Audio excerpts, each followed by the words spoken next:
All right, we're now live for a somewhat delayed September AMA. And while people are streaming in and writing questions and stuff like that, I'll tell you why we're doing this a little bit later in the month than we typically do. And that's because I had a special seminar on Plato's Symposium that I did last Saturday, and that ran basically all day long. So I thought that, we would push this off to the second Saturday. Glad everybody can join me for this. And I'll put in a shameless plug as well. I've got another cool online event that is coming up soon in this month. Another opportunity to study with me. This will be Aristotle on the moral virtues. So I'm offering an entire 8-week class on that. So enough of that. Let me respond quickly to a question that's already here from the angry archaeologist. So I'm grateful for the videos you've done on Thumos. You've mentioned Hobbes takes up this idea also. Would you know where in this work this may be? So I am putting into the chat an article that I've got in Phil Archive. So it's freely available to download from, when did I write that? 2009 it was published, called Reason as Danger and Remedy for the Modern Subject in Hobbes' Leviathan. And this actually goes all the way back. I think I first wrote and presented the first version of this at the Mid-South Conference in like 2001 or so. And, it went through a number of revisions. So Hobbes doesn't actually use that term, thumos, which is a Greek term. I'll talk about that a little bit more in just a minute. What he does talk about is something that is structurally similar to it as a motive for human conflict. So Hobbes distinguishes three main things that are bringing human beings into conflict in what he calls the state of nature. And there's a variety of different states of nature, and that's a whole other topic on which I've also written. So one of them is what we call competition. And that's the word that he actually uses. I want what you've got what I want, we come into conflict. The second, which is directly connected to that, is what he calls diffidence or anticipation. We could call this strategic thinking. So I know that you're going to try to take from me my stuff, so I'd better attack you before you can attack me. And you're also thinking the exact same thing, that you'd better attack me before I attack you. And so it leads to sort of a trigger happiness. The third reason for conflict that Hobbes talks about is what he calls vanity, which is the desire to be rated by others at the same level that we rate ourselves, which is usually inflated. So put us, even if we deal with competence, competition, and diffidence, we're still going to have this tendency of human beings to get into conflict because we want other people to treat us better than we probably deserve, and we want to treat them not as well as they deserve, and they're going to get pissed off about that, and we're going to get mad about it as well. Well, this is that desire for honor that Plato already associates with the term thumos in ancient Greek back in the Republic, right? Aristotle is also going to discuss thumos. For him, it's not a part of the soul. It's one of the three main kinds of orexis or affectivity, along with epithumia and boulesis. Proeresis might fit in there as well. And then, maybe some of the passions that don't neatly fit this.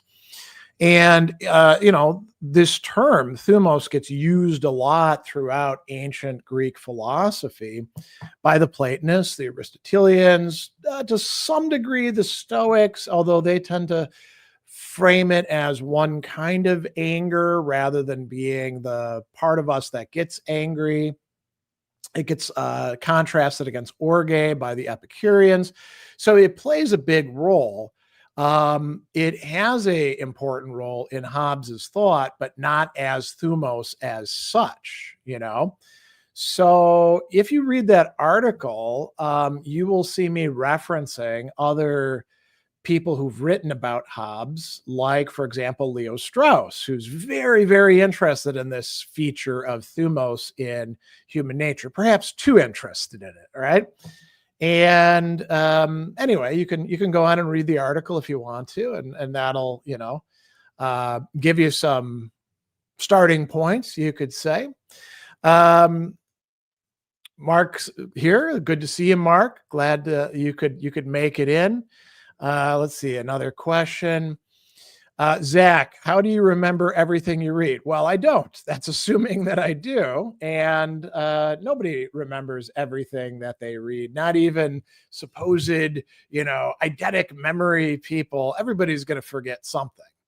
The question is, you know, what are you going to forget? And can you figure out where to go back to get it? Do I take notes? I don't really take notes that much. I will sometimes underline if I'm going to be like doing a video or teaching a text. You know, for example, I've got some stuff I've got to shoot videos on later on this afternoon on Abelard and Eloise. And so, you know, you notice I've like done a little bit of not note taking, but sort of like writing on the actual text. But that's going to go into my dossier, and I'm going to take it to class. And then after I'm done with it, I'm probably going to throw those sheets out because I'll recycle them, right? That's what you're supposed to do these days, because I don't really go back to notes that I'm taking. And I definitely don't have a specific system for note taking and organization. Not to say that that's bad. I think I'm kind of an outlier in that respect. I have never been a big note taker because when I did take notes, I would find that they would just fill up notebooks that I never went back to and used anymore. But if you find that taking notes is good for you and helpful, more power to you. I'm just not that guy. So, you know, I don't have any helpful advice to provide on that. All right. DPP, isn't Hobbes' view on human nature more realistic than Spinoza's view? I mean, Spinoza's view is if you're talking about the Tractatus Theologico-Politicus, a lot of that is actually like taken from Hobbes. So, you know, it's kind of a funny question to ask now, isn't it? Realistic, I mean, depends on what you consider to be realistic. I don't think that either one of them is particularly realistic because they both leave out so much stuff and make such sweeping assumptions. Neither one of them is my go-to for understanding human nature particularly. So it's sort of like saying, I don't know, which is more blue smelling, Lucky Charms or Cookie Crisp? Which do you prefer? Well, I mean, there's a whole bunch of cereals out there, and what the hell does, you know, blue smelling mean? What the hell does realistic mean? You know, so that's not a very answerable question. All right. Abraham, do you know of any writers that could help with improving sociality and communication skills and reducing anxiety? Maybe books aren't the best place to find that. So you really have two different questions there that you're asking. Actually, three, right? One is, can books even help with this sort of thing? And the answer is, well, sometimes yes, sometimes no. It's not just a matter of the books. It's also a matter of the reader and how you get things out of books. If you're going to books looking for immediate guidance on stuff and exercises, and you're trying to get it, say, out of Aristotle, that might not be so useful, or by just reading Platonic dialogues. But if you can connect the dots and take an author and figure out what they're actually saying and how it applies to your life, well, then you could find those authors quite helpful, or the Stoics, or, you know, go all the way to the 20th and 21st century. You may find a lot of people useful for those matters. But I would say improving your communication skills and reducing anxiety, two totally separate topics. I mean, they could come together. If anxiety is making you a terrible communicator because you like freeze up, well, focus on the anxiety part first, and then you can worry about trying to improve your communication. But yeah, I mean, there's lots and lots of authors that you could read for either one. Let's take the anxiety thing. I think that, the Stoics are very helpful for that. The existentialists are useful. Aristotle's discussions about what is it that we fear and why do we fear it, that could be quite helpful. There's like all sorts of people. And, we might want to make distinctions between different kinds or modalities of anxiety, and you're going to find some of that within literature. And it may be that sometimes you need poetry, or you need short stories or novels that can help, or plays as well. It doesn't all have to be philosophy or psychology. And then, improving your communication skills. Well, I mean, we have entire fields that discuss language and communication going all the way back to ancient times. Aristotle has a art of rhetoric in which he says everybody needs to study rhetoric, right? So, I mean, that might be a good place to begin. Cicero thought that one of the really good things about the Aristotelians, as opposed to, say, the Stoics, is that they understood the importance of considering your audience, your interlocutor, and the Stoics weren't quite so good at that. And so actually in Stoic Paradoxes, Cicero says, let me show you how it's done, buddies. So there's all sorts of people. And then, once we get into like the 19th and 20th century, we have all this really cool stuff on communication and philosophy of language, and semiotics becomes a field, linguistics, spirals off in all different directions. So yeah, there's like vast amount of literature out there that you could read that might help you become better at communicating with other people.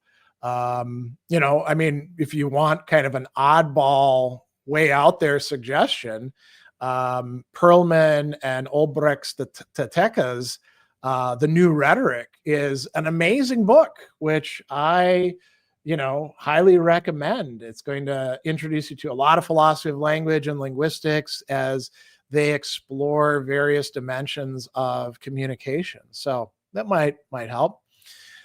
John Flemings, have you deeply engaged with the works of any psychoanalytic thinkers other than Freud and Lacan?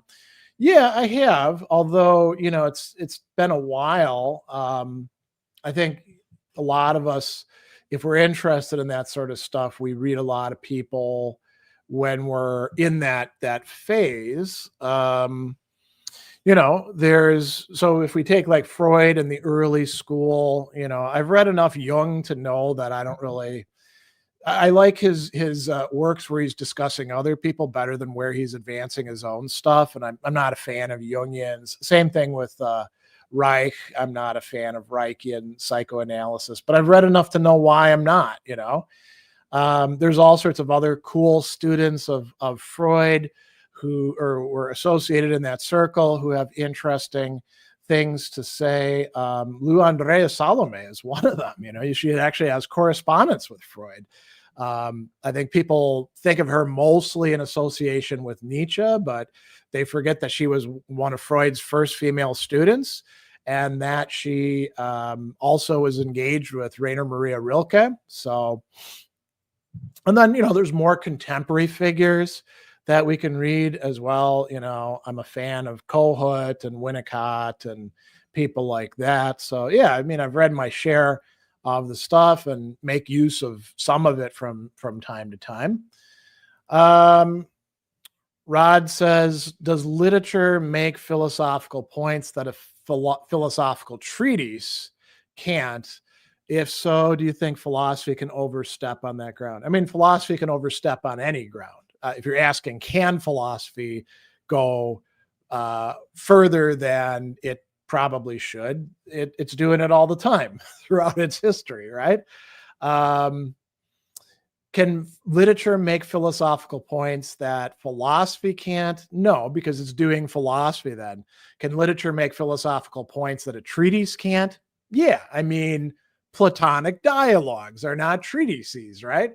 They were doing that from the very beginning. The way that Plato frames things gives you kind of a different tilt. Let's fast forward into the 20th century, and you've got authors like Ursula K. Le Guin and Philip K. Dick, who are, doing very philosophical stuff, sometimes having their characters actually talk philosophy. Can you make points that a treatise wouldn't be able to do as effectively? Hell yeah, because you put it into a narrative and you show how it plays out in a person's life. But a lot of philosophy isn't in the form of treatises. Some of it is poetry. Some of it is dialogue. Some of it is letters exchanged between people. So philosophy itself could be considered to be a whole variety of different kinds of literatures. So I don't think that it's quite so cut and dried, right? All right. Chris says, what have been your thoughts on the recent tensions in the US, and maybe some philosophy that comes to your mind as food for thought during these times? So, I mean, recent tensions, we've been in tensions for a very long time. Basically, there are always tensions existing. So I'm not sure what recent time frame counts as. Are we talking about since the rise of the Tea Party and its metastasis into the MAGA movement? Are we talking about, tensions within the Democratic Party between third way Democrats who've been dominant since the Clinton era and people who are more concerned with the rights of workers that have been largely eroded and ignored, or people who are concerned with vulnerable minorities who often get ignored? I mean, it depends on what tensions we're talking about. I mean, I'm a virtue ethicist, and I do largely buy Aristotle's point of view on these sorts of things. There are always going to be tensions between different groups within any fairly representative society, and even within more restrictive societies. The question is, how selfish, how focused on the friend enemy distinction, stuff like that, the different sides can be. And I think that we're in a rather unusual and transformative time in American culture, where we are largely, because of the mismanagement by the various political classes, really accelerated by this second Trump let's break everything regime, which, there's all sorts of interesting conspiracy theories, some of which may be true, about why they are so ideological and often stupid, not foreseeing consequences that are going to arise. We're losing our place in, dominance of the world. We've been the hegemon for quite a while, a good portion of my lifetime after the Cold War ended. And, we, at the same time, we've also seen massive rollbacks of protection for working people, the unraveling of safety nets, a lot of cruelty for its own sake on the part of people who probably should know better, but let themselves get sucked in. Social media hasn't helped with that. It's very easy to exploit people by putting out rather extreme and generally false messages about, who's to blame for this sort of stuff. Aristotle thought that, most societies are not particularly well set up. He said that in the politics, he says every single Greek city-state is not the good city-state. What we need are some ways for the people who are less focused on just protecting their own class or group interests that they identify with, to be put on the side, and for people who actually are trying to cultivate virtue and work together to be in charge, and that ain't going to happen in this administration. The opposite is going on, and I don't know what happens afterwards. We may be pretty messed up. All right, Naf says, I'm very new starting my philosophy journey. Your Leviathan content is helpful. Can you share what your thoughts are on Bergson? Okay, so that's kind of a shift there. Hobbes and Bergson don't have too much in common. I've read plenty of Bergson in the past.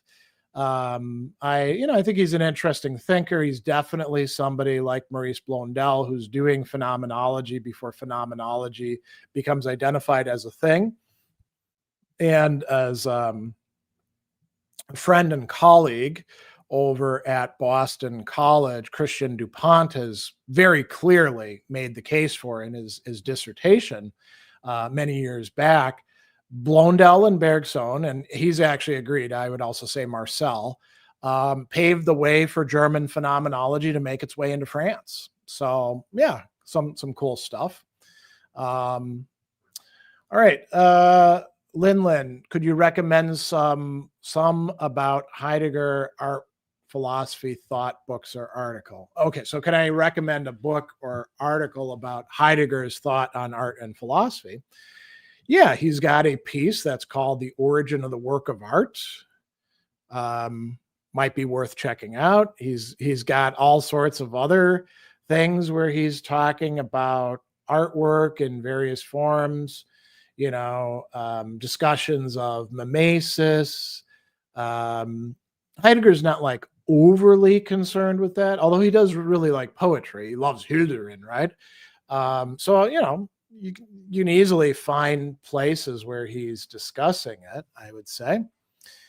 DPP, Spinoza posits the necessity of a communion due to increase in the collective reason of people, but Hobbes does it oppositely for safety. But since pain is positive, groups might have come from Hobbes. I have no idea what you're trying to say there. Spinoza doesn't have a great faith in his political writings in the collective reason of people. And he's very worried about, the superstition as he sees it of his time. I don't know what you mean by communion. I mean, both of them posit the need for authority and stuff like that. Both of them recognize that there are groups prior to civil society. So, all right. Akram, just finished the genealogy of morals, watched your lectures. I wanted to thank you for illuminating the text for us. Oh, well, you're welcome. There's a updated one. I wanted to ask you, what do you think about the Michael Inwood translation for the Phenomenology of Spirit? Is his commentary good for the ones who are new to the text? I mean, I would say if you want the best available translation right now, it would be Pinkert's translation. Inwood is not bad. His commentary, I guess, could be useful, but you should always remember that a commentary is coming from somebody's point of view. So, none of us are infallible authorities and all that. It's interesting because 3 new translations all came out within, I think, about a year of each other, and Inwood was one, and Pinkert, who'd been working on his forever, came out as well. The Miller is still commonly used by people, and he's got a little bit of commentary at the end as well. So, yeah. All right. Chris, do you have any thoughts on Arendt's Between Past and Future essays? Haven't read them for quite a while. I'm currently really enjoying all the exposition on Plato, Aristotle, and Marx. I'm glad I began here with Arendt. Yeah, I mean, Arendt is okay. She's somebody like quite a few other thinkers, like, Heidegger himself and Leo Strauss, where you're like, well, that's an interesting take. Not sure that I actually agree with it. And I don't know that she's actually a faithful interpreter and reader of the people she's looking at. I mean, this goes all the way into the Life of the Mind, where basically she gets Epictetus wrong and, stuff like that. But it's always interesting to read. Just like, when we read Hobbes, we're not like, I'm reading this because I know Hobbes is right about everything. Well, he's probably wrong about a lot of stuff, but he's certainly an interesting guy, and you could do something with the ideas that they're bringing up, right? All right. Not an academic. After finishing The Mystery of Being by Marcel, I'm interested in doing a deep dive into his works. What's your essential reading list? Do you have strong disagreements with his philosophy? No, I don't have strong disagreements with Marcel. I actually like Marcel quite a bit. Tends to be more when he is dismissing or criticizing other philosophers that I think maybe there's something more there. He could also be, those French existentialists were kind of jerks to each other. Him and Sartre and Camus and de Beauvoir and some of the other people, Merleau-Ponty flirting around. They all managed to get into conflicts with each other over a bunch of things. But I like Marcel overall quite a bit. And okay, so you've read the entire Mystery of Being, which is his Gifford lectures. That's really great stuff. There is no essential reading list, because one of the things you're going to find as you read your way around in his works is he often comes back to the same topics and then looks at them from other angles. So Mystery of Being is good because you're getting introduced to a lot of the key ideas that he's going to work with. And, you'll see them getting fleshed out more in some works than others. But I would just say, just read around. There's no essential reading list for him. I don't think there's anything that you can dig up by Marcel where it would be like, no, man, don't read that crap. That's not any good. So it's certainly good to check out. DPP, what do you think of Turan's later works? Turan isn't somebody who I've read much, so I don't have an opinion on that. John, any thoughts on Heidegger's readings of ancient Greek thinkers? I love his lectures on Metaphysics Book Theta. Also, his readings on Plato are fascinating. So with Heidegger, as with a lot of important philosophers, I mean, you could say the same about Hegel. You could say the same about Deleuze. You could say the same about, quite a few people. You're getting more Heidegger than you are the actual thinker that is being discussed. And Heidegger's an interesting thinker with a great depth and range to his thought. So it's fun to check out, right?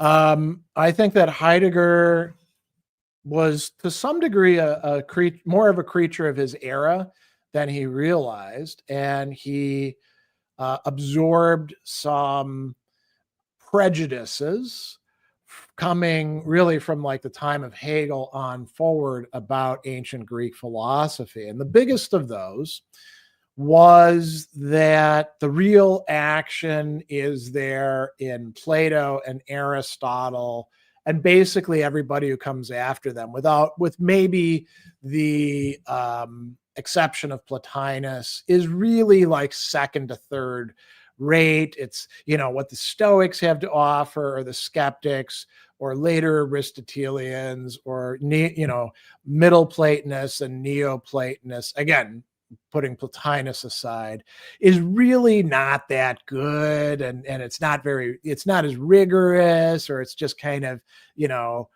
playing around with things and oriented towards life, but not the life of the mind. And then that's because, as Hegel says, as the Greek city-state declines and slavery becomes a kind of a universal phenomenon, people are looking for, a way to get by, coping mechanisms. He doesn't use that term, but he may as well have. And, you can read the history of philosophy that way, and then you'll, of course, misread what Cicero has to offer, or Plutarch, or Epictetus, or Seneca, or Sextus Empiricus, or any of those sorts of people, and you'll be a bad reader. I mean, I think that will also affect how you read Plato and Aristotle. Plutarch is taking the Platonic project further than Plato is. Alexander of Aphrodisias is taking the Aristotelian project in certain respects further than Aristotle is. Seneca has some really interesting ways to bring Aristotle and Plato and Stoicism together. So Heidegger missed the boat on that stuff. And Heidegger also said some really silly things like, you can't really do philosophy in Latin or French or English the way you can in Greek or German. And that's just complete bullshit. You're like, well, of course you think so, Heidegger, because you're a German who loves to read Greek, but no, he was just not a very good reader, in part because, he played to his strengths. He's not a good reader of the rest of ancient philosophy. And Heidegger's prone to like the really big picture, kind of like, here's what's going on. Let me tell you the true story. And I don't think he's attentive enough to the details. So yeah, there's my thoughts on Heidegger. Not so Oedipus, any interest in Ortega y Gasset's contextualism? Not really. It's been a long time since I've read him, so I don't have much to say about him. Michael says, I'd like to know if there are any other metaphysical models that have as strong, by that mean objectively defined, grounded on the three axioms of logic, categorization as Aristotle's. Aristotle's categories are not founded on the so-called three axioms of logic. Aristotle doesn't use the word axiom or law or any of that sort of stuff. He just discusses it. That's later derivative thinkers that came up with that stuff. And it's a nice straitjacket or blinders to put your head into. And this is one place where Heidegger, by the way, and also Maurice Blondel and others are great at like pointing out, logic is not the absolute basis of things. We actually have to be attentive to the phenomena in front of us and not be like, well, the three laws of logic say, people who do that almost never come up with anything really that interesting or connected to the world. And I don't know what you mean by objectively defined, grounded, but that's not something that's something I relate to. So, all right. Andrej, what do you think of the philosophy of education? Any tips or interesting authors or works? It's a well-established part of philosophy. It goes all the way back, I would say, to Plato, who talks about it quite a bit in his works. And then Aristotle has a number of interesting remarks on it. When does it actually become a discipline? Maybe in the 20th century or the mid 19th century. But that doesn't mean people aren't doing important work in it. Like I just pointed out, interesting authors or works, Plato and Aristotle have a lot to say. I think that Cicero actually has a lot to say about how to like learn things, how to teach people things. And this goes all the way through, whether it's people making explicit remarks about that or just exemplifying it. Anselm of Canterbury was known for being one of the greatest teachers of his time. And part of it was his use of similitudines, right? Or likenesses. And we could call these a certain kind of metaphor. I think there's really something to that. But I don't do a ton of work in the philosophy of education as such. Well, it's kind of funny because I'm an educator, right? But yeah, there's tons and tons of people that you could read and check out, right? Some are quite famous, like Rousseau's Emile, right? Which probably is wrong on a lot of points. Or you might think of John Dewey. He was always talking about education. By the way, as a side note, I'm not a huge fan of Dewey, in part because I had to read a lot of him in grad school, because the place that I went to, Southern Illinois University, had two Dewey scholars, the Center for Dewey Studies, which I worked for a little while, and a lot of grad students who were convinced that Dewey was the best thing since sliced bread. And so, I got Dewey kind of shoved down my throat. But I did have some good friends who were into Dewey and took him seriously. All right. DPP, how should a philosophy student approach Hamlet? What is your advice to understand him philosophically? Many different cases have been made on him by different thinkers. Not something I've given any thought to, really. I don't know that a philosophy student does have to approach Hamlet. Why is that particularly important? I mean, you could say he's wavering between alternatives, and I guess use philosophy to understand his decision-making process. And I guess you could think about the values that he has, but I don't have any advice for how to understand him philosophically. Not so Oedipus, how much Nietzsche would you reckon there's in Deleuze's reading of Nietzsche? Please throw a percentage for some fun. I mean, let's say 50%. I don't know. I mean, there isn't any way to quantify that sort of thing. I got a question here from Fiona, and I'm not seeing a predecessor question about others who might belong on the list. So I don't know what that's about. Maybe you want to rephrase that. I'm not sure what this is. Luminance Bloom's thing. All right. So Max, good to see you, Max. Currently working on the second part of Kant's third critique. What do you think about Kant's concept of natural purposes in that part? So Max and I are people who have worked our way through that critique of judgment pretty closely. I mean, we've talked about this before, but I'll put this out there. I think that Kant is a very interesting thinker. I find how like all the different parts are supposed to fit together quite attractive, but not compelling. Right? So I think what we would have to do, we know so much more about nature at this point than Kant did. And I think he was working with kind of a older conception of nature. And, he's how's he not going to be? He's in the 18th century, essentially.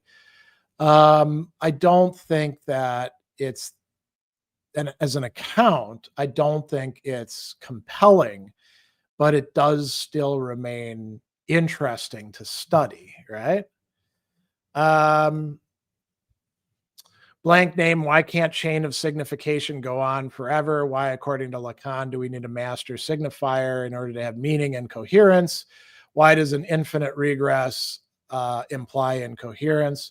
Well, a chain of signification can go on forever. It's just that if it does, you won't have meaning and coherence, right? Sooner or later, you got to focus on something. Let's take one of Lacan's famous dictums. The unconscious is structured like a language. Cool. That's, a great insight, I think. If there is something like an unconscious, and I think there probably is, it's probably not just like my unconscious that's in me, but I'm connected to others. And my own use of the English language does not mean that I have the totality of the English language inside of me, because I'm not a friggin', dictionary or encyclopedia, and even they don't have the totality of it within them. And pretty soon you have to have some focus on things. And so you do have to come to, at least if not a stop, at least some sort of equilibrium or something you circle around, or, something along those lines. And maybe, Lacan isn't right exactly where he places it, but he's right about the fact that you can't just everything can't be up for grabs all the time. Somebody else who's great at talking about that is who really knows his continental philosophy is Umberto Eco and the Limits of Interpretation, a really good book. That's a nice companion piece to his theory of semiotics and the philosophy of language, so yeah. All right. Lawrence Luminance Bloom says it was about Heidegger and the later thought he went back on the philosophy can only be done in Greek or German thing. Yeah, so what? Great. I mean, he's still primarily focused on Greek and German. It's not like he said, "Yo, I was totally wrong about that." All right. Andrew Bergman, do you think there's parallels in Gnosticism and Marxism, and that both are concerned with material and personal forces having a primary influence in the way the world works? No, because they don't understand material and personal forces in remotely the same way. And those material and personal forces for the Gnostics, there's no Gnosticism. There's all these different schools that kind of hated each other. All of them, are that the material thing is derived from somewhere, right?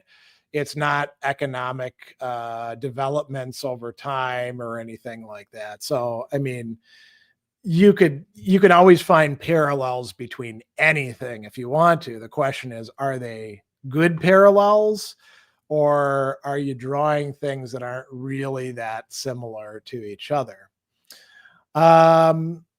Isaac says, any advice for balancing breadth and depth with reading philosophy? There are many thinkers I want to read, but with limited time, I don't feel like I spend as much time as rereading works I enjoyed. Yeah. So, I mean, my take on this that I've said many times is it's your mind, it's your brain. You can do whatever you want with it.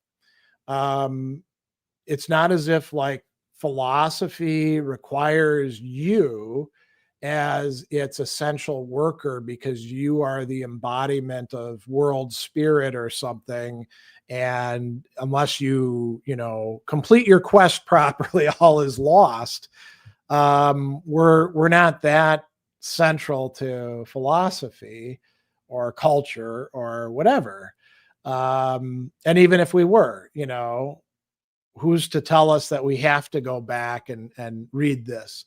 So it's up to you what you want to do with the time that you have. It's good that you're recognizing that. You might think to yourself, okay, the works that I want to reread, why do I want to reread them? Was it that I recognized there was something there that I didn't quite get as far into as I wish I would have?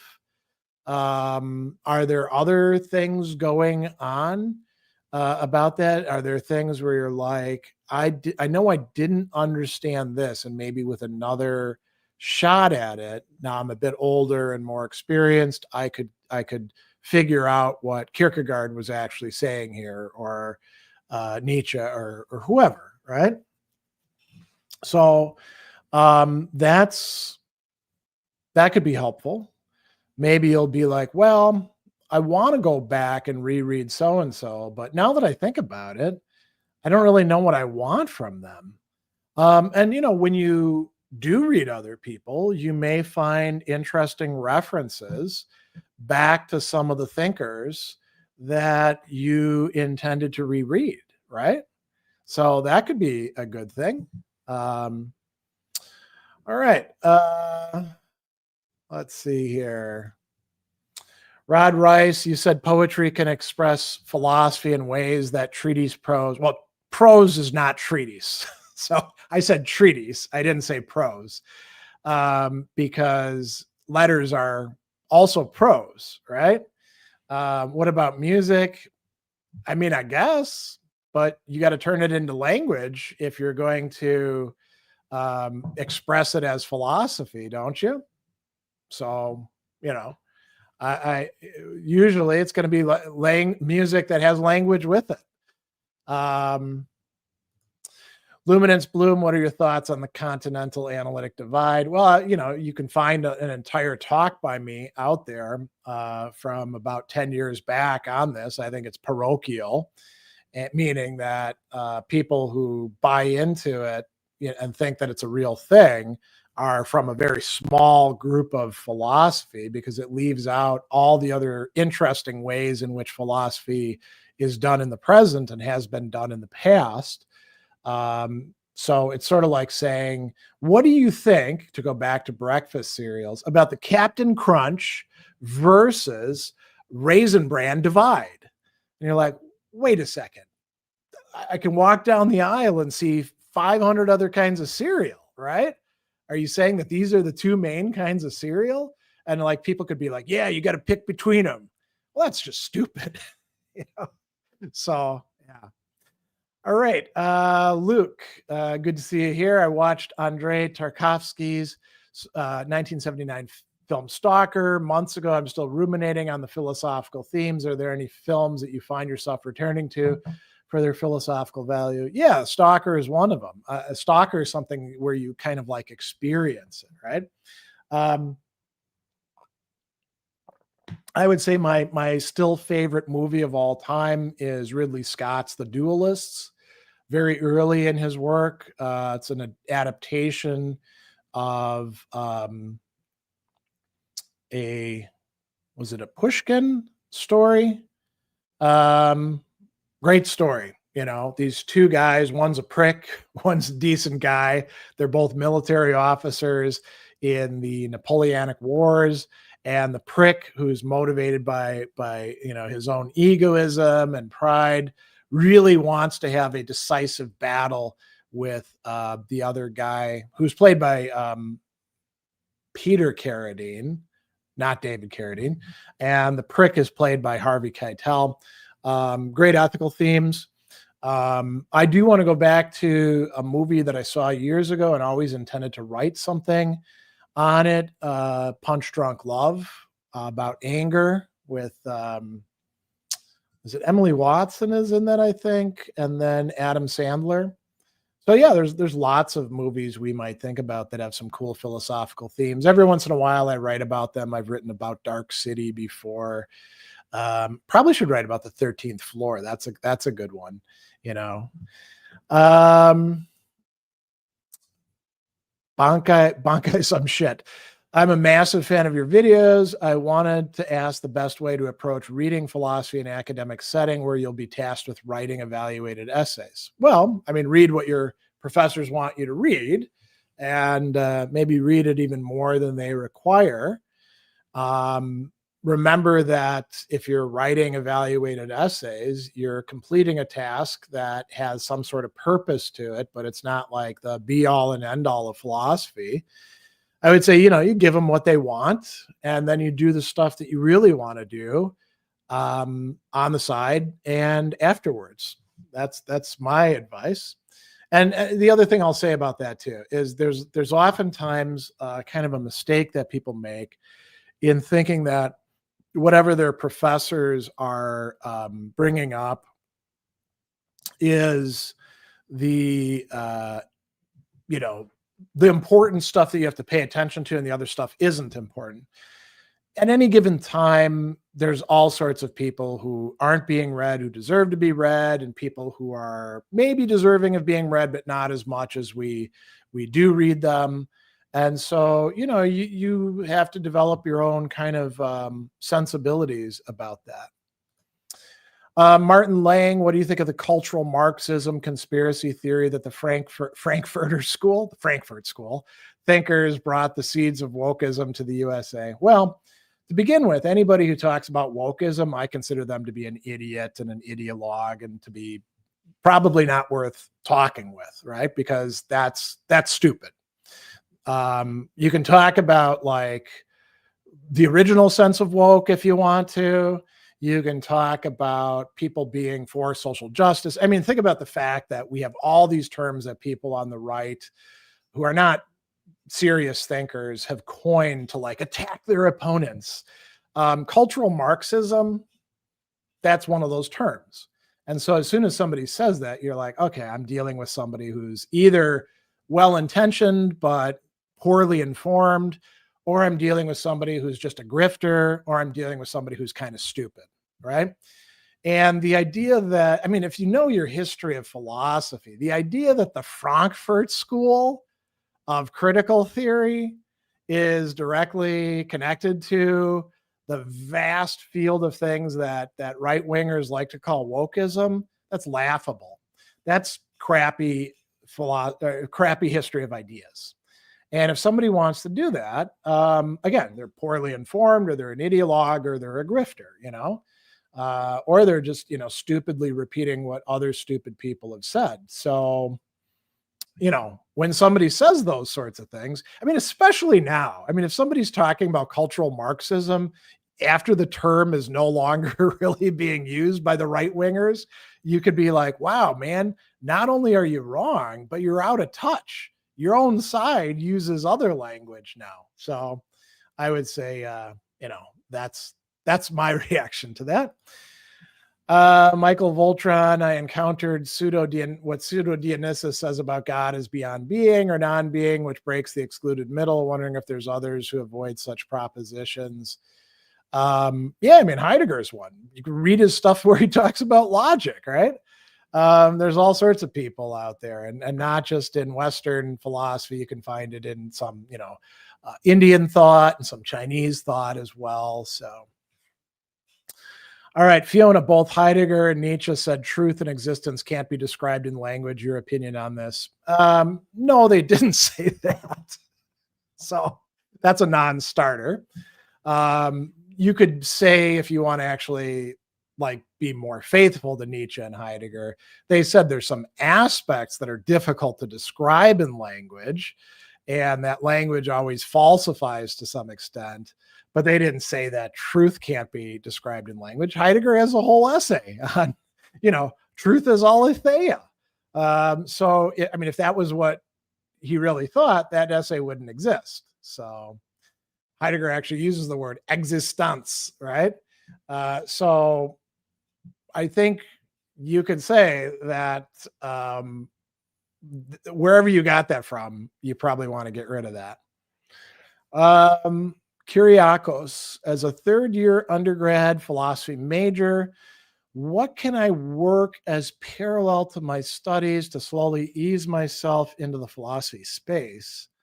Some ideas for part-time work within the niche is what I'm looking for. Oh, okay. So what kind of work can you do to, I don't know, learn philosophy in a way that's not happening in your academic studies? I mean, one great way to do things is writing online. I mean, you can create a blog for yourself or write in Medium or Substack or all sorts of other places and put your work out there. Writing is a good thing to do. You can get yourself involved in various study groups and see if somebody wants an assistant to work with. There's probably, you can learn a lot by working under other people.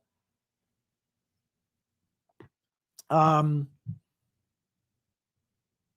don't know. I mean, there's probably other things you could do, but nothing else really comes to mind.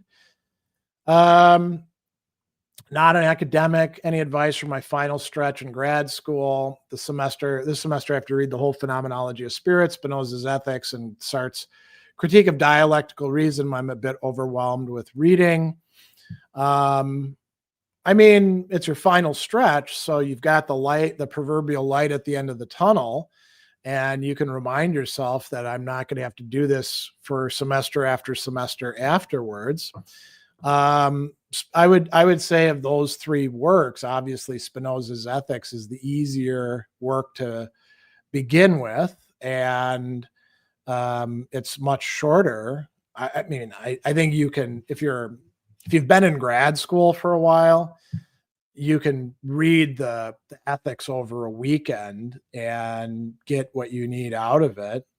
And then I would go on to the Phenomenology of Spirit, and then Sartre's Critique of Dialectical Reason. You don't have to do them all at once, I guess. I mean, unless you're in classes on each of them, in which case I would read the whole of the ethics first, and then try to keep up with the other two. But I mean, I did the semester that I did the Phenomenology of Spirit in my grad classes, and I was reading it in German. Actually, I brought the German text to class. I was also taking two or three other philosophy classes and working on my ancient Greek at the same time. So, I mean, it's doable. You just got to get through it. Right.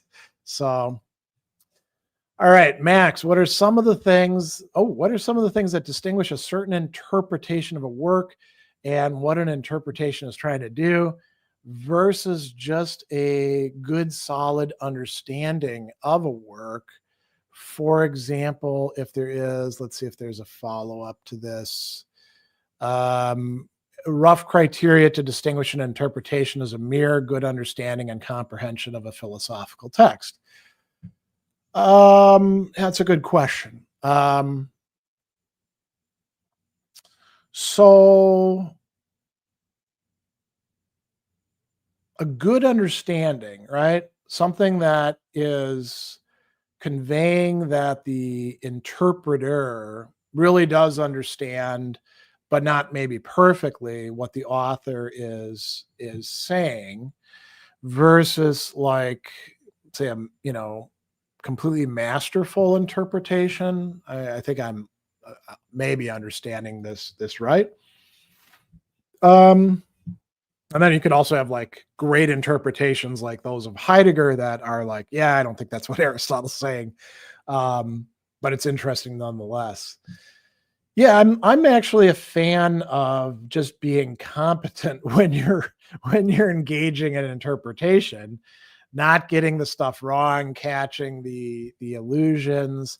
I don't know that we have solid criteria for that. It's like with translation, you kind of need to know the author themselves in order to be able to say, yeah, that's a good Hegel interpretation or a good Nietzsche interpretation. You got to know what Hegel and Nietzsche are saying. So it seems a little circular, doesn't it? I don't know that I have criteria that I can provide for that. Bart Jans says, what are your thoughts on the epistemic capabilities of LLMs in current and future form? Do you think that stochastic parrots have the capability to understand or reason? No, not at all. What they do have is the ability to put things together in ways that mimic, for us who read into them, understanding and reasoning, right? At best. So I would say they have no epistemic capabilities because they don't have any possibility of episteme. They don't have consciousness. They don't have minds. They're just, very complex algorithms operating on a lot of data. And, they're being trained by hiring people. I've actually done a little bit of this myself, to like say, oh, that's a bad answer. Here's why, and stuff like that. But it's still just a mechanism, rather than a actual mind. Now, future potential form, I guess, if we think about science fiction possibilities, and if we think about our theories of what it is to be a conscious thing, and we imagine outwards, we project outwards into the future, stuff that could overcome the clear difficulties that we're seeing with LLMs. Maybe there could be some artificial intelligences, but it's hard to see how we're getting there. And I think there's an awful lot of like AI positive hype of people who are engaging in magical or wishful thinking, and it drags other people along, right? We have a culture, in effect, of people who don't know enough about intelligence to be able to realize that artificial intelligence is still a metaphor right now, right? So that's a good thing to keep in mind. Not so Oedipus. Philosophers whose lectures you particularly enjoy. My question extends to transcribed lectures. Okay. So, okay. You're including lectures that other people have transcribed. Okay. I get you now. I thought maybe it was like only transcribed lectures. And I was like, well, that would be kind of weird. I mean, Heidegger's works, he's got, these essays that he's written. He's got Being in Time and a couple other things. But I think a lot of the times he's doing his most interesting work when he's lecturing with his students, Hegel has some very interesting lectures: philosophy of religion, aesthetics, history of philosophy, philosophy of history. A lot of works that we think of as being books are actually sets of lectures. So, earlier we were talking about Gabriel and Marcel and the Mystery of Being. Well, those are the Gifford lectures. That's Marcel actually giving an invited course of lectures where he's got the things that he wants to talk about, and he shows up and he reads out his lectures, and then they discuss them afterwards. So there's a lot of works like that. A lot of philosophy articles began as lectures at one place or another. Actually, down the road, just at Marquette University, where I teach occasionally, and I'm teaching this semester, they have the annual Aquinas lecture, right? So they'll have interesting people come in and give a talk that presents a portion of their work. Like when Brandam's Spirit of Truth was just coming out, they had him give the Aquinas lecture. I got to see him talk about his thoughts on the last part of the phenomenology and how magnanimity plays into that. And yeah, it was quite interesting. So yeah, there's a lot of people who produced works out of their lectures. Does anybody else come to mind? I mean, Etienne Gilson's The Spirit of Medieval Philosophy is a set of Gifford lectures. McIntyre's three rival versions of moral inquiry is his Gifford lectures. William James gave a number of lectures, and one of the texts that we often teach is like a standalone, the Will to Believe. That was a lecture, right? So I think there's a lot of lectures that we find people bringing up or producing, right? All right. Charlie says, I'm reading Fanon's The Wretched of the Earth right now. Curious about your thoughts on the work. It's been a long time since I've read it, so I don't really have thoughts on that. I'm teaching black skin, white masks, yeah, than Wretched of the Earth. I like Fanon. I think he's a very interesting thinker. I like his even-handedness and his unwillingness to like jump in and find a simple theory that will work for everything. I think that's kind of good. Let's see here. Not so Oedipus, any thoughts on the connections between the American rights, cultural Marxism, and the former German rights, cultural Bolshevism? I think they took it as their playbook. I think it's a very cynical move on their part. There's continuities between these two mislabelings of things.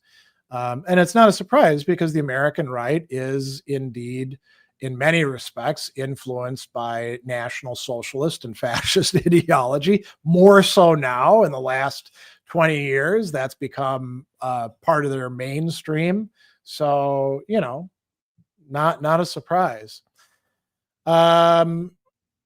Royston, I guess they're continuing that. Seems like the left progressives adopted the term and expanded it to include many other groups. Don't know what term you're referencing, but if it's cultural Marxism, no, they didn't do that. Bart Jan Boot, is it a good idea to read Gadamer's Truth and Method when you're not well read on Heidegger and the continental tradition? Would you consider any prerequisites? Okay, so you don't need to read Heidegger in order to read Gadamer. Gadamer was a student of Heidegger, but it's always a mistake to think, oh, well, somebody studied with this person, so therefore I must study them before I can read this person. Gadamer is a pretty original thinker. So you can read Truth and Method, which is a big, thick book, and you're not going to see an awful lot of references to Heidegger. And you're going to see more references to Shaftesbury, Aristotle, Hegel to some degree, Plato, people like that. But I think Gadamer's pretty good at explaining things as he goes. So is Paul Ricoeur in that respect. They're both part of this hermeneutic tradition. So they're both quite good. on that side. I think Truth and Method is a very interesting work, and it's certainly well worth reading. I actually went through the totality of it again with a tutorial student. It's been a while, maybe about a year ago, I think we did that. And it was just as good rereading it now as it was when I first read it in graduate school, and then the other times that I've read it since. Gadamer, by the way, also has some good books out there on Hegel and on Platonic dialogues that are worth checking out as well. So, all right. Let's see here. Chris Kyriakos says, many people say that they read theory with a capital T. Is that equivalent to critical theory, or does it include other frameworks, philosophies that basically all make up continental philosophy? So what we've got there is a whole bunch of poorly defined terms that people use in different ways. So there's no answer to your question. When people say they read theory with a capital T, ask them who they actually mean by that. And then you got to also ask yourself, did they actually read those people, or are they using it as kind of a signifier of their own coolness and cultural superiority? If they read it, if they ran their eyes across the pages for all 450 pages of a book, did they actually understand what they're reading? It's not equivalent to critical theory, which can mean two totally different things. Sometimes critical theory means the Frankfurt School that called their work critical theory.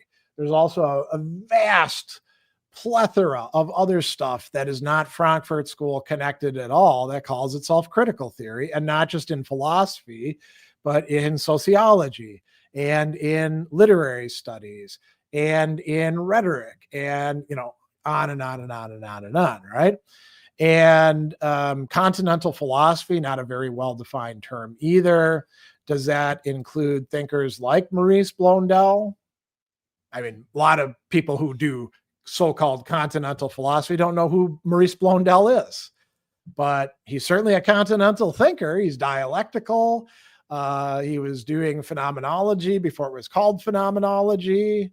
Important people in continental philosophy who are still read today recognized his importance. For example, Heidegger actually sent his student, Ernesto Grassi, to convey his greetings to Blondel and tell him what an original thinker he was. So, and if you haven't heard of Ernesto Grassi, do you really know what continental philosophy is? I mean, we throw these terms around, but you always have to zero in and clarify what people mean by them. I would say that's the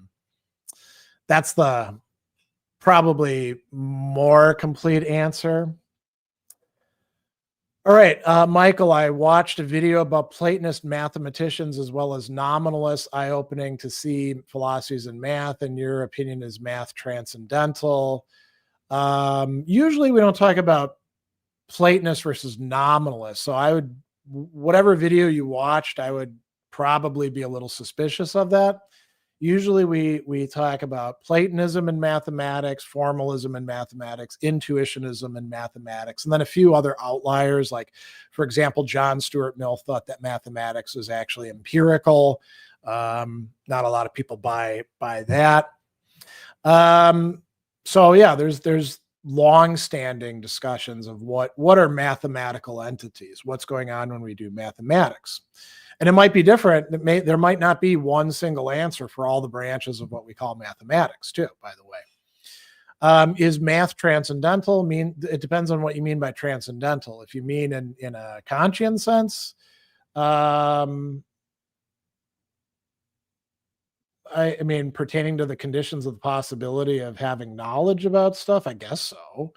But how is it helpful to know that, I mean, a lot of what Kant thought about mathematics was based on, you could say, mistaken understandings of the nature of space and time and the possibilities for geometry specifically and for using number. So it's kind of a non-starter in a way. you know. DPP is asking about philosophers who use Gödel's theorem and the incompleteness theorem, you mean, one of the two formulations, into their description of concepts. I don't know anybody who puts it into a description of concepts. I don't know that many philosophers who provide descriptions of concepts. So I don't see a lot of mileage there. Okay, Bart John, there's a follow-up to an earlier question, I think very mechanistically about minds and reasons, so we have really different intuitions. No, we don't have different intuitions. Intuitions is a silly term that people misuse all the time. We have different understandings, because an intuition is just like a little blip, right? An understanding connects things together. And if you want to think very mechanistically about stuff, man, that's a choice on you. And that's a big, big choice that probably you might want to take a look at one of these times. Blank name. One of my professors from my history of chocolate class focuses on biology and environment, basically materialistic focus. How to still talk about people more than environment also. I mean, well, nothing's stopping you from doing that. I mean, are you saying that you want your professor to do things differently in their class? And it's their class. So I guess maybe you should let them run their class the way that they want to, and then do what you want to on the side. Or you can, I don't know, study the people who were important in the development of chocolate, right? Or look at the interplay between people and environment. I mean, it's a class, so you can't do everything. All right. Let's see here. Not an academic. Have you seen the various communities online, particularly Reddit, dedicated entirely to sharing their committed romantic relationships with ChatGPT and other LLMs? It's quite disturbing. No, I haven't seen that. That's a new one to me. That is interesting. I should go and check that out.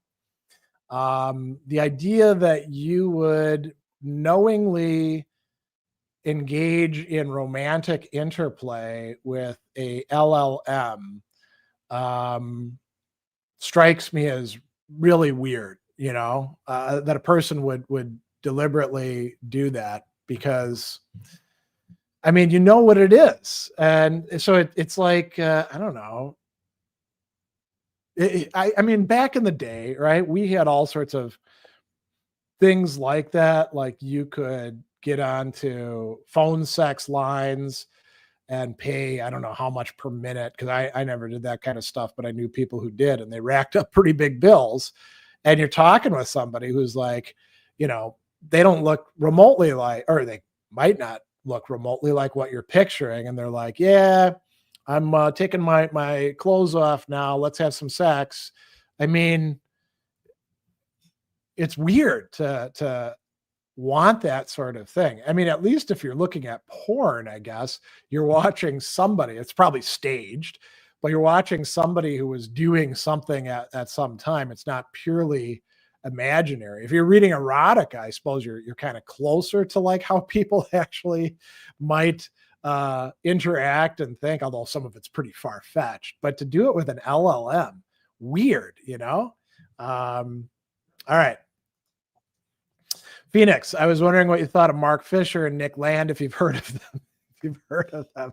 So Acid Horizon had me on a while back to talk about Nick Land and the Dark Enlightenment stuff. And, I think I pretty much conveyed my viewpoints on Nick Land. There's the Nick Land of Fang Noumena, and then there's the Nick Land of Dark Enlightenment.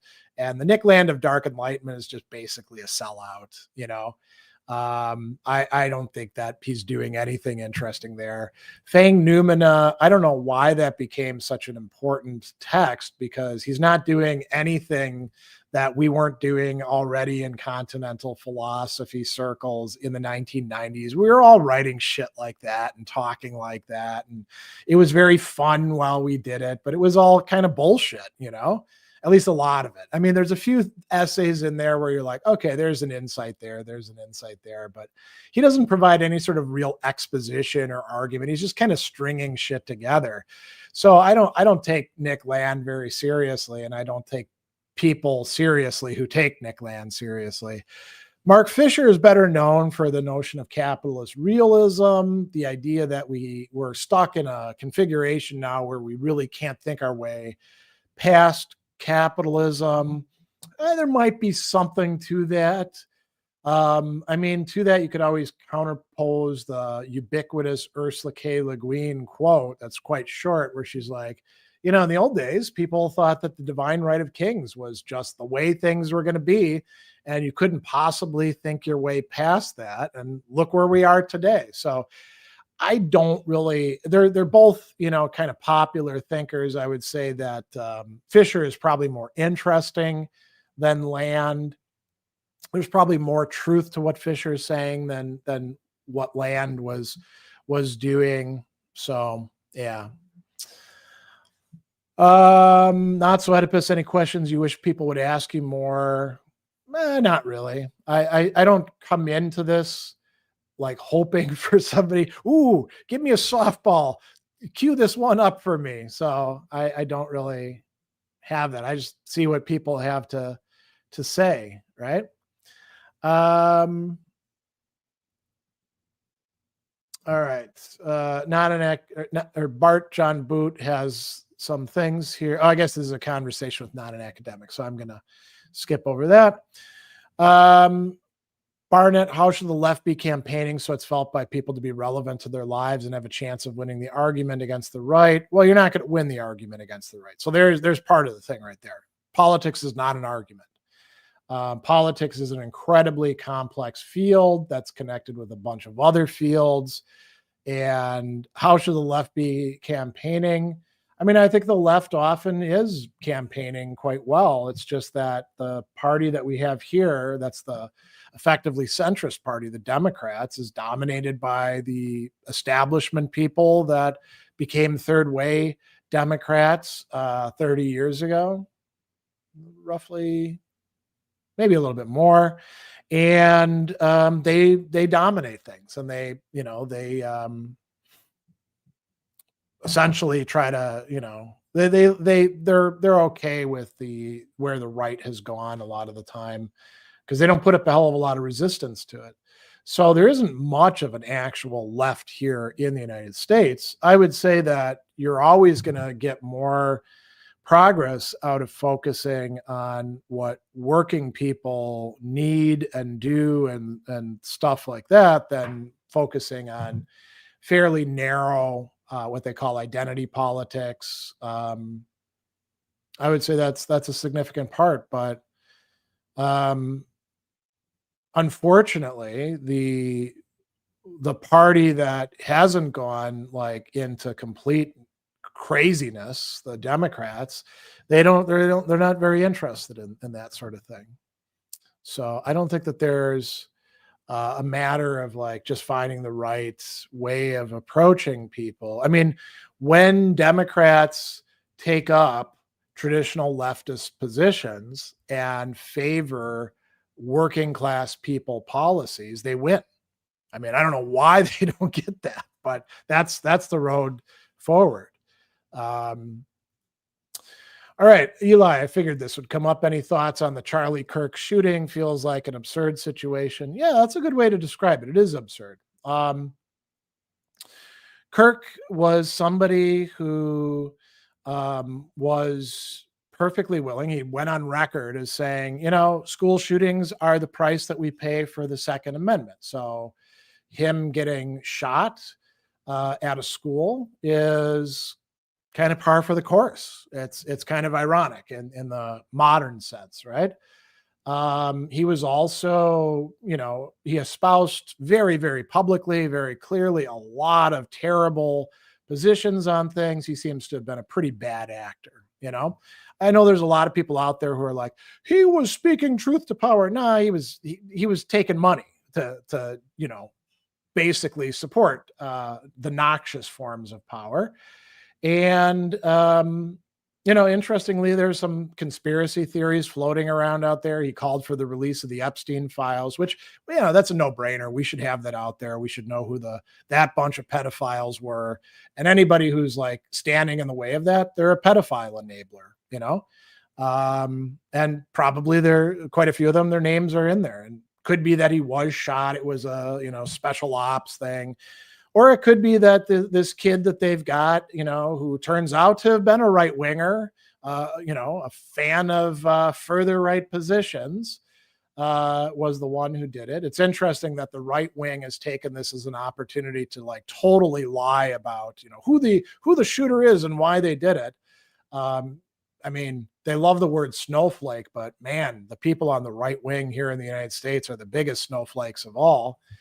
And I would say that his death doesn't matter any more than the school children who are shot, who are much more innocent than he is, or the many other victims of gun violence. I don't think there's anything special about dying because a political opponent targeted you that makes it like more egregious than getting killed by somebody who just, won't stop stalking you because they want to have sex with you and you won't give in to them, or, being killed because we've enabled all these vigilantes that we call ICE to break into people's homes and workplaces, to be armed, and to, terrorize people. And sometimes we're going to see some of them getting killed, people that are being terrorized by ICE.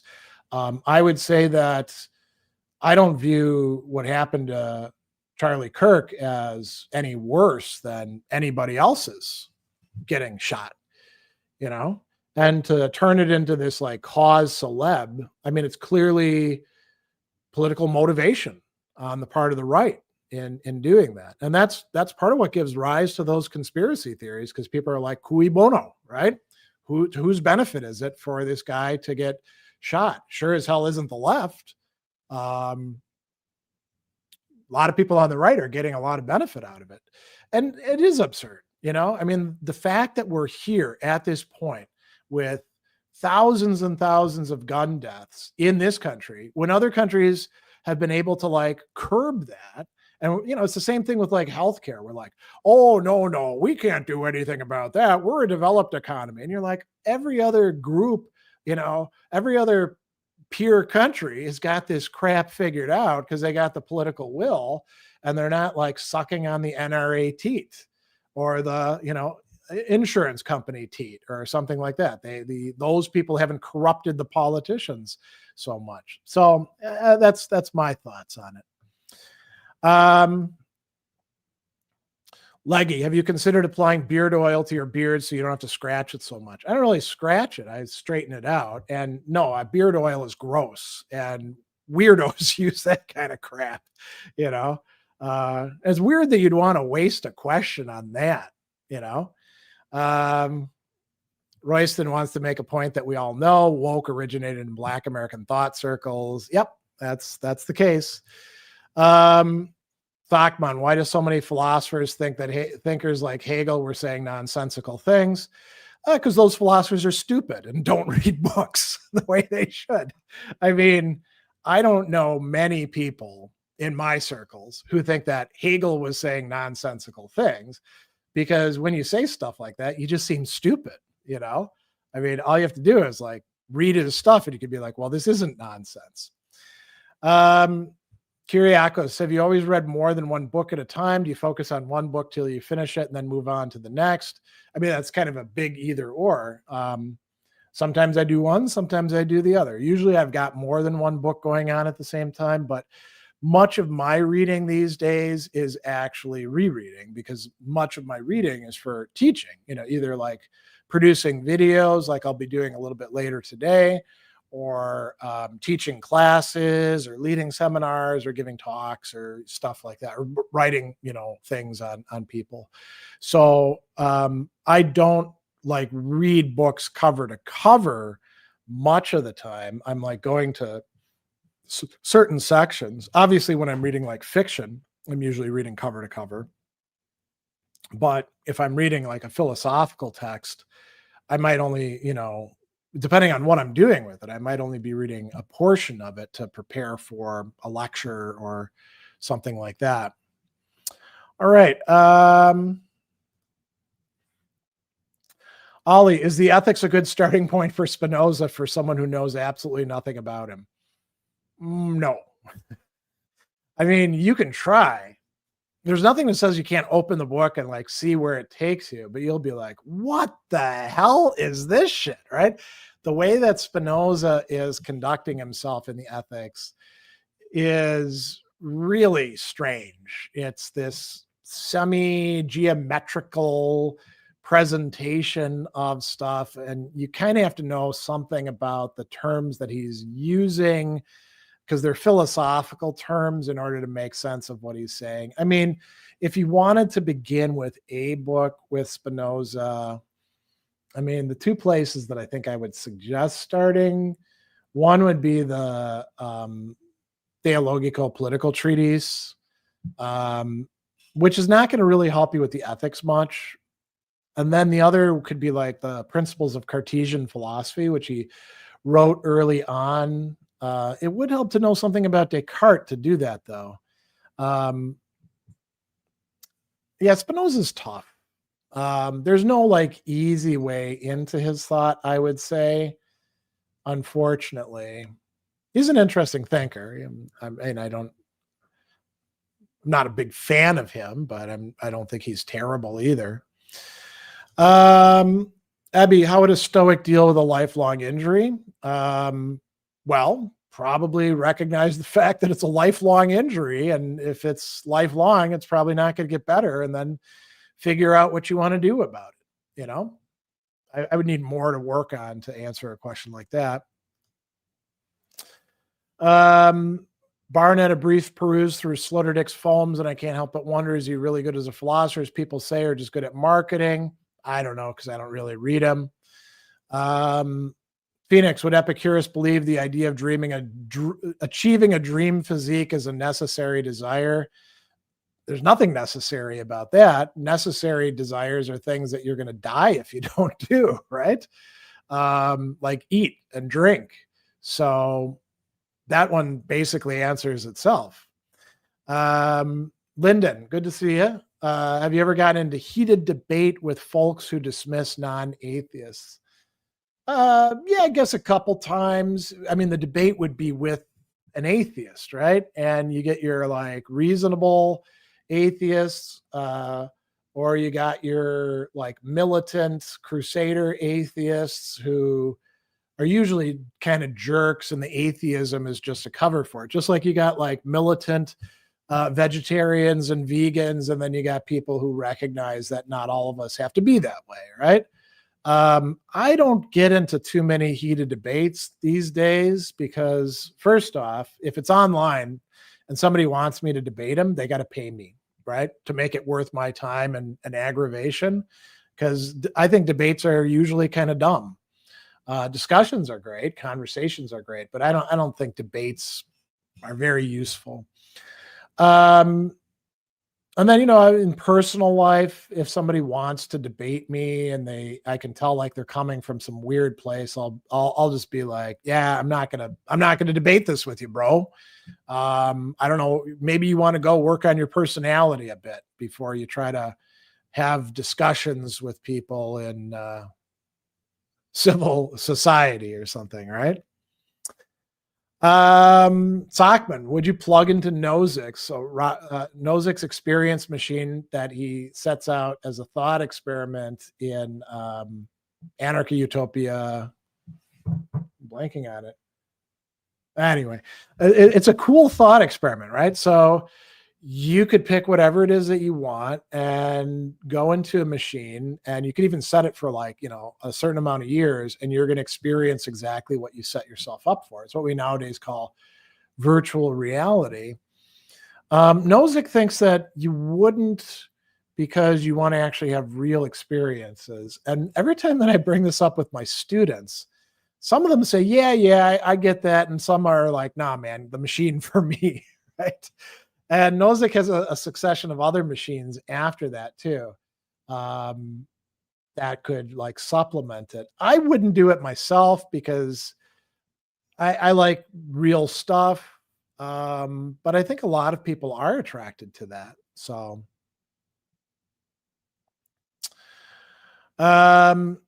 Phoenix, have you heard of the dime square phenomenon with Peter Thiel and J.D. Vance? It's a bunch of positronic hipster fascists funded by these dark enlightenment type CEOs like Thiel. Well, I know about the fascists funded by the dark enlightenment type CEOs like Thiel, but I don't know the dime square phenomenon as a thing. Philosopher Thoughts, any tips to grow a philosopher lecture type channel like mine? Well, I mean, you got to do good work. And so you really got to know what you're talking about, because otherwise people are going to, if you're doing stuff that's kind of watered down or getting things wrong or trying to stir up drama for its own sake, people see through that sort of stuff, I think. And, so you want to stick to what you know. And, you want to be consistent in bringing out content. If you're like frenetically working and releasing 2 videos a day for a month, and then you don't do anything for a month, people are going to be like, what the hell happened to so-and-so? I do like a video a day or, a thing like this each day. That might be important. Think about, planning out what you want to work on. Ask your viewers what they're looking for too, Michael Voltron, do you butt heads with physicists on topics like free will? I don't have any physicists that I'm really engaged with, so it's kind of a non-starter there. Do you mean like people who are focused on the physical world? I don't really debate free will because people mean different things by that, and it's a vague term that often doesn't mean in one context what people mean in another. So it doesn't really do anything for me. All right. So I will, getting close to the top of the hour. I got to get something to eat too before I got another thing to do. So let's see, what else can I take? Who haven't I heard from?